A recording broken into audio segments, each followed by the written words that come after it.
여러분은 학교에서 인류 문명의 시작에 대해 이렇게 배웠을 겁니다.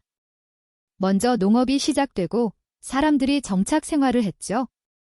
그리고 도시가 생겨났고 국가가 만들어졌습니다. 그 다음에야 종교와 문명이 나타났다고요. 너무나 당연해 보이는 이 순서, 과연 진실일까요? 그런데 이 모든 상식을 완전히 뒤집어버린 장소가 있습니다. 문자는 물론 국가도 없었고 심지어 농업조차 시작되기 전의 시대.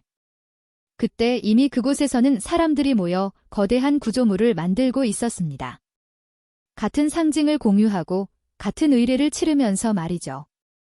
오늘 우리가 파헤쳐 볼 곳은 바로 튀르키예 남동부에 있는 괴베클리 테페입니다. 괴베클리 테페는 1990년대 중반 독일의 고고학자 클라우스 슈미트에 의해 본격적으로 연구되기 시작했습니다. 그리고 연대 측정 결과는 모두를 충격에 빠뜨렸죠.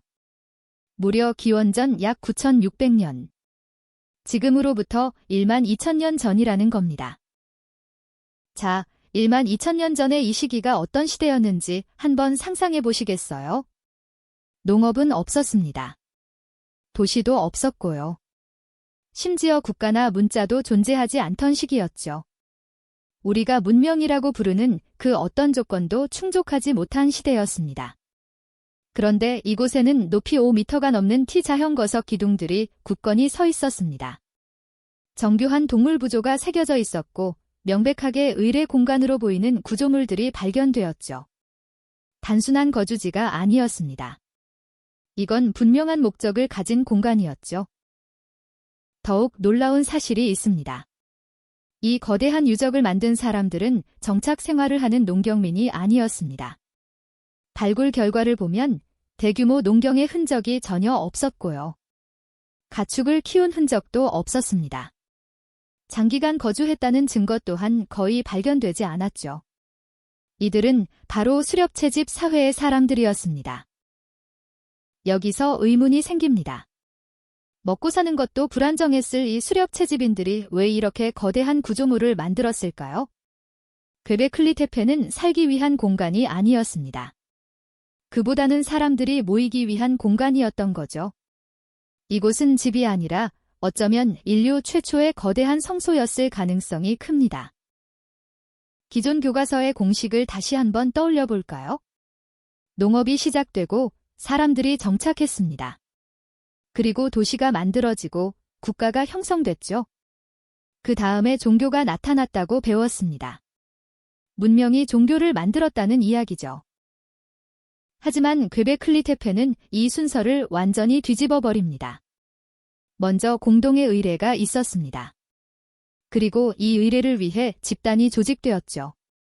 사람들이 반복적으로 모이기 시작했고 그 다음에야 농업과 정착이 이루어졌을 수 있다는 겁니다. 다시 말하면 같은 신념을 공유하고 같은 상징 아래 모이기 위해 사람들이 체계를 만들었을 가능성. 종교가 문명을 만든 것이지 문명이 종교를 만든 게 아닐 수도 있다는 정말 충격적인 이야기입니다. 이 한 가지 가설만으로도 인류 문명사의 뿌리가 송두리째 흔들리고 있습니다. 더 중요한 사실을 말씀드리겠습니다. 괴베클리 테페는 고립된 예외적인 유적이 아니라는 겁니다. 근처에서는 비슷한 시기의 유적들이 계속해서 발견되고 있어요. 대표적인 곳이 바로 카라한 테페입니다. 이 지역 전체가 하나의 거대한 의례 네트워크였을 가능성이 점점 더 설득력을 얻고 있습니다. 이것은 단순히 한 도시의 이야기가 아니었습니다. 한 문명의 유적도 아니었죠. 대신 이곳은 문명 이전에 말 그대로 문명적 실험지대였을 수 있다는 해석이 점점 더 힘을 얻고 있습니다. 인류의 집단적 사고와 조직화가 시작된 아주 중요한 장소였다는 거죠. 이제 다시 질문으로 돌아가 보겠습니다. 왜 현대 역사학에서는 인류 4대 문명이라는 말을 점점 쓰지 않으려 할까요? 그 기준이 문자, 국가, 도시에만 너무나 한정되어 있었기 때문입니다. 괴베클리 테페는 우리에게 조용히 말하고 있습니다. 문자는 물론 국가 이전에도 도시 이전에도 인간은 이미 문명적 사고를 하고 있었다고요. 그래서 오늘날 학계는 문명을 숫자로 세지 않습니다. 문명은 몇 개의 독립된 점이 아니라 서로 연결된 거대한 흐름이자 과정이기 때문입니다. göbekli tepe는 그 흐름의 가장 초기 단계, 우리가 생각했던 것보다 훨씬 더 오래전부터 시작된 인류의 위대한 여정을 보여주고 있는 거죠. göbekli tepe는 새로운 문명을 발견한 것이 아닙니다. 대신 우리가 문명을 정의해온 방식이 얼마나 불완전했는지를 보여주는 결정적인 증거입니다. 문명은 농업에서 시작된 게 아닐지도 모릅니다. 국가에서 태어난 것도 아닐 수 있습니다. 어쩌면 문명의 진정한 시작은 사람들이 같은 세계관을 공유하기 시작한 바로 그 순간이었을지도 모릅니다. 다음 영상에서는 이 놀라운 발견이 왜 기존 4대 문명 개념을 무너뜨리는지, 그리고 인류 문명을 어떻게 다시 정의해야 하는지 더 깊이 이야기해 보겠습니다. 하지만 göbekli tepe는 이 순서를 거꾸로 제시합니다.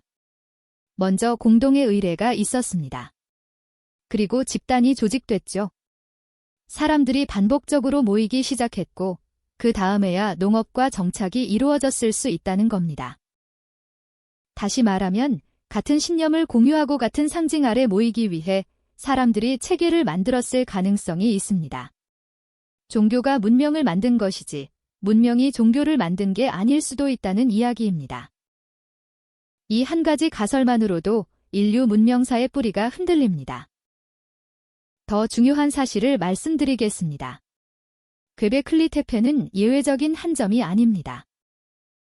근처에서는 비슷한 시기의 유적들이 계속 발견되고 있습니다. 대표적인 곳이 카라한 테페입니다.